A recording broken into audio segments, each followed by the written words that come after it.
From the studios of Farm Journal Broadcast, this is AgDay.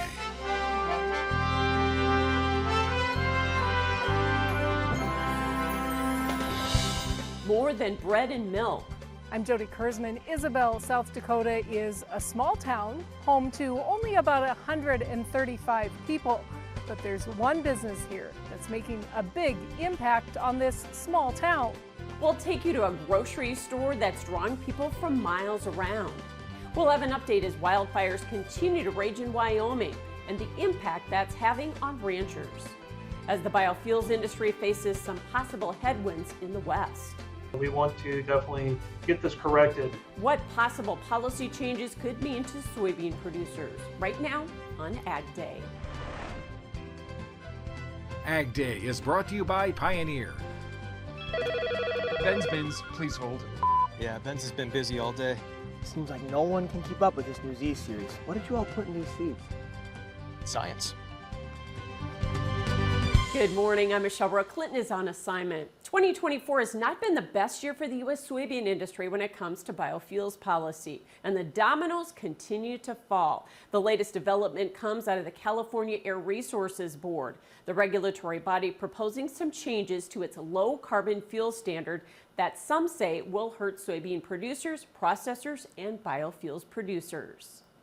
CARB proposed a surprise 20% cap on soybean oil as a feedstock for new biofuels producers that would kick in January 1, 2025 if passed. It comes as a real disappointment to the industry. So it's really going to hurt renewable fuels altogether, whether it's biodiesel or renewable diesel, by putting these limitations that are only for soybean oil and canola oil. No other renewable fuels have these limitations or barriers, and not even petroleum fuel has these types of restrictions. Existing plants would not see a change until 2028. However, California is concerned about food prices and land use and is signaling a move to electric vehicles and used cooking oil as a feedstock. If you look at through CARB's proposal, that's exactly what they're wanting to prioritize, is the waste-based oils over soybean oil. But as we see that all the feedstocks are necessary and needed to grow this industry.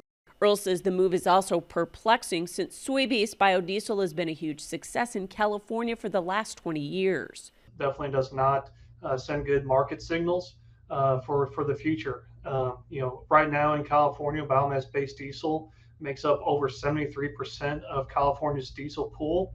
Clean Fuels is working with CARB to make changes before they pass a final rule in early November. We want to definitely get this corrected so that our soybean farmers and our producer members continue to have a market for low carbon fuels that are going to help both the environment and also the industry that's trying to decarbonize. Otherwise, it may derail the plans for many proposed soybean processing plants in the Midwest. A developing story we're following out of the West. Wildfires are raging in several areas, especially in northern Wyoming. Two of the larger fires are burning outside the city of Gillette, which is in the northeastern part of the state. The Flat Rock fire has burned through almost 53,000 acres and at last report is 49% contained. Further west is the House Draw fire, consuming more than 174,000 acres but is 88% contained. To the north is the Constitution fire, which is 28% contained and has burned more than 24,000 acres. A third fire is burning at the Wyoming-Montana state line. The Remington fire has consumed more than 196,000 acres and is only 5% contained. Rancher Pat Dennis reporting that cattle losses from that fire are high. Firefighters were aided a bit in fighting some of these blazes thanks to some rain on Monday. Meanwhile, wildfires in Brazil are threatening the global sugar supply and prices. Wildfires have erupted in areas surrounding Sao Paulo, impacting around 60,000 hectares and potentially destroying up to 5 million metric tons of sugarcane.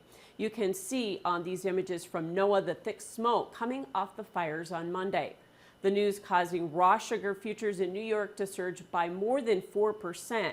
The fires fueled by extreme drought and heat wave conditions damaged newly sprouting cane, potentially reducing yields for the upcoming season and possibly prolonging the impact into the following year. But authorities reported on Monday the fires were under control. The Midwest seeing some of the hottest temperatures of the year on Tuesday. Will it be busting out of the heat wave soon? Meteorologist Matt Engelbrecht has the latest.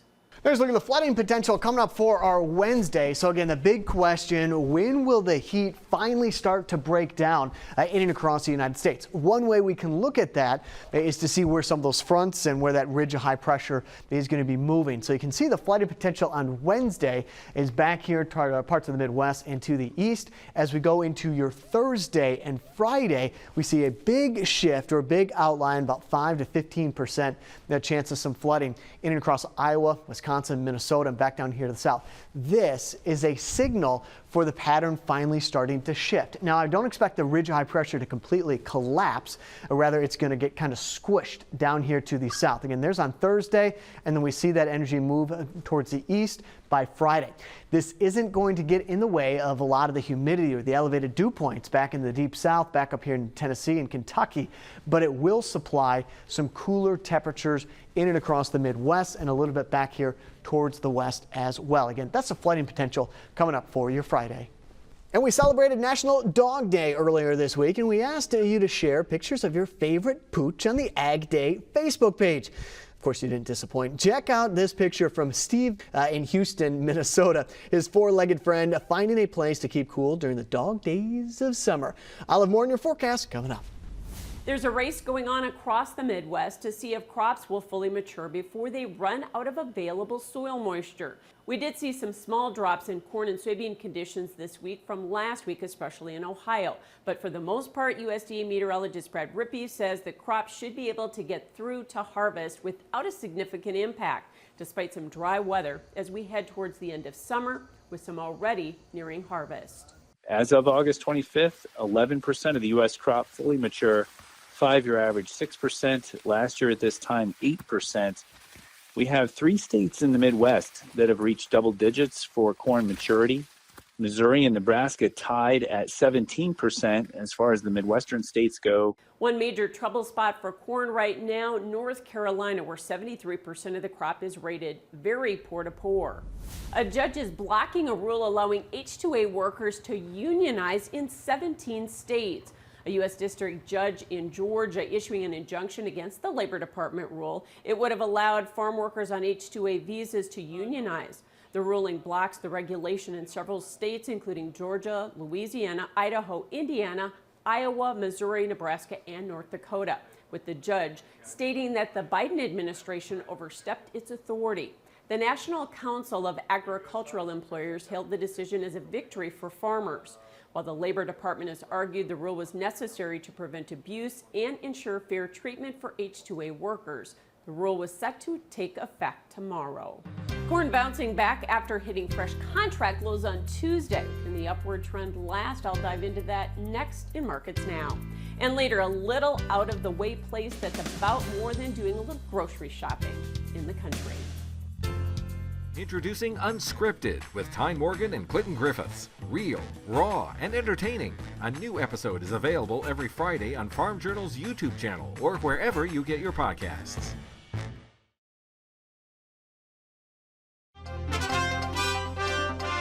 Well, grains all higher on Tuesday. Don Rose, U.S. Commodities, joining us for Markets Now. And Don, corn and wheat futures actually seeing some key reversals after making new contract lows. Are those markets trying to bottom, do you think? Well, I think that's what we've been searching for, Michelle, for a little while here at, how low is low and at what price is a fair market value. So, it feels like we're at fair market value from end user buying. We're seeing China buy soybeans, Mexico buy corn. So both of those are big positives fundamentally. And then like you alluded to, technically, today we did have a key reversal in corn, a key reversal in wheat, and technicals improved to some technical uptrends in soybeans, following soybean oil and meal. So charts look better than they did. Seasonalities are getting closer to some kind of support. So both of those are all good news today. Yeah. And of course, on Tuesday, soybeans up for the third day. It looks like we've been putting weather premium in. How much more do we need to put in, and how high can we go in the market, do you think? Well, I think that's exactly right. I think the big thing that we have in the market is, we really haven't been tested by shortening the crop up here so far, but this isn't the end of the growing season that a lot of the north wanted, and even some of the south. So crop, I think, is getting smaller, not bigger right now, as we hit the end of the growing season. But your question, round numbers first, we have to get through. December corn, $4. The upside is a very tough area. We'll see. And soybeans, $10, a round number to the upside. So for right now, let's just call it retracements. Technically, probably just got too low, end user buying. Now we'll see if the selling by the producer is behind us. With some of this as well done, some end of month, end of quarter type short covering, as these funds are so short in all these grains though, and can we expect a little more as we head into the end of the week? Well, you're right. I mean, when you look at it, first notice day is Friday. So we're going to find out who wants to own the stocks in deliverable position. But oftentimes, you see basis contracts have to be priced by the 1st of September on the grain in a lot of areas. The people that are long the September positions have to either risk delivery or get out. So a lot of times, I guess what I'm saying is that can culminate a little bit of an intermediate or maybe a major low in the market. We'll see, Michelle.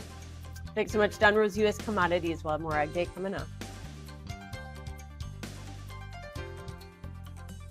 Watch Markets Now with Michelle Rook on the Farm Journal YouTube channel, keeping you updated throughout the day on the markets at the open, midday, and close. Find out what moved the markets today and what to expect the market to do next. For all your risk management and trading needs, call one of the U.S. Commodities specialists at 800-247-4071.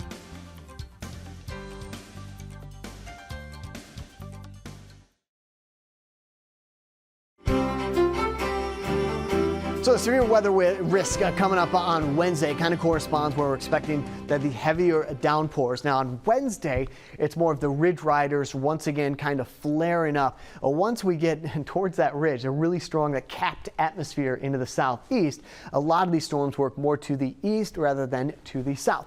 A bit of a different story as we go into your Thursday, as we outline the potential for a few stronger thunderstorms. We're staying away from the red, which would be several severe storms, and kind of in this few, if not isolated, severe thunderstorm threat. Brief heavy downpour, strong winds, and small hail in parts of the Dakotas, also into Minnesota, Iowa, Wisconsin, back down here to the south and to the southwest. A signal of a weak cold front working through a very warm but also stable atmosphere. When I say stable, there it is. It's just like putting a cap on the atmosphere, and until we break that cap, until we start to unscrew that cap a little bit, there's not much in the way of moisture turning into thunderstorms in the south and the southeast. So again, this is the jet stream on Wednesday. A lot of the storms will kind of follow where the jet stream is located and stay north and northwest of this ridge right here. So how it's going to evolve is on Thursday, it's not going to completely collapse like we talked about earlier, rather it's going to kind of suppress from the north down here to the south. So that kind of opens things up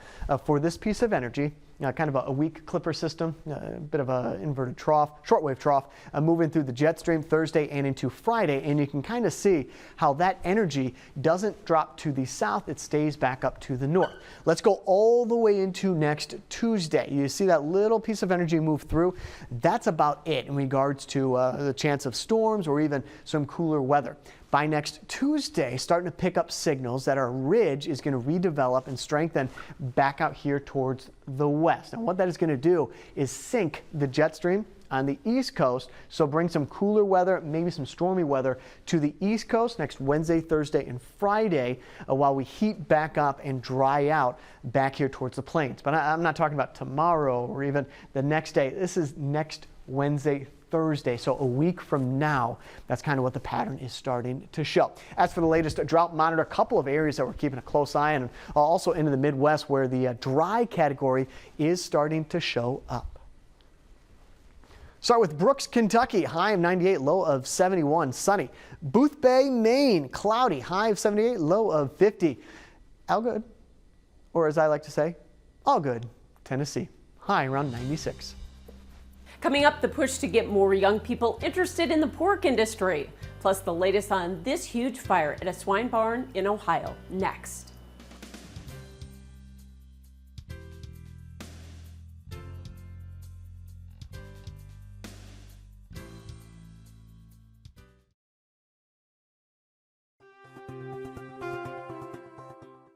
U.S. officials are looking to grow pork exports to Colombia. U.S. Meat Export Federation and USDA officials recently sitting down with their Colombian counterparts in an effort to smooth some import challenges in the country. U.S. representatives at the meeting offering a farm-to-fork view of the U.S. meat industry to give the Colombian officials a better understanding of USDA's food safety oversight. The difference between Colombia and the U.S. is that Colombia has very few federally inspected plants, and in our country, almost every, and especially every large plant is federally inspected, and the infrastructure is very large and very effective. Another key difference between our industries is HACCP is not mandatory in many countries, including Colombia, but in the U.S., if you're federally inspected, every facility is mandatorily using HACCP as part of their day-to-day operations. HACCP stands for Hazard Analysis Critical Control Point. It's a food safety management system.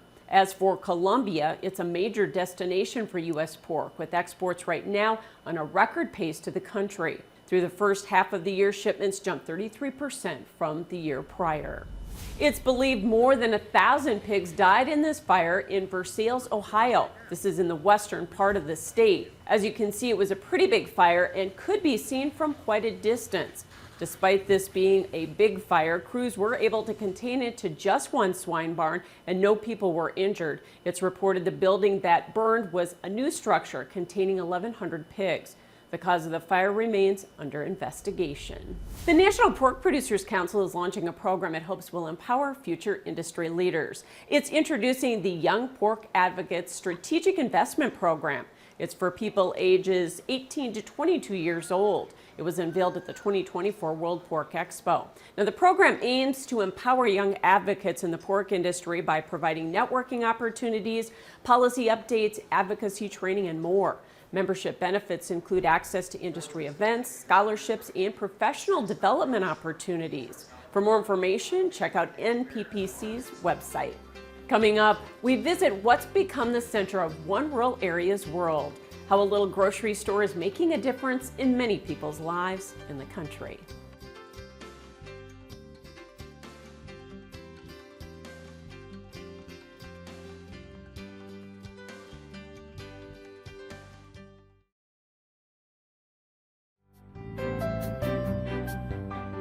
Isabel, South Dakota might not be in the middle of nowhere, but it's pretty close. The tiny town is about 135 miles from Bismarck and 175 miles from Rapid City. And there is one place that has become the heart of the community, as Jody Kurzman of AgDay affiliate KFYR shows us. This has become Ryan Maher's regular Monday and Thursday morning routine. On those days, he's up early to pick up groceries from the Timber Lake grocery store. We haul groceries in rain, snow. The other day it was 107, and we've done it when it's 20 below. He hauls them 20 miles down the road to his grocery store in Isabel. I don't have a loading dock, and I'm too small, and I can't meet the minimum requirements. We're a long ways from everywhere. But the Occidental General Store Got some weight to it? has quickly become the center of this community. I think the best part is just it's a place where people come and can say hi and have fun and visit. Deb Bunn is the lone full-time employee. I like grocery store work. She's been here since opening day 2 years ago.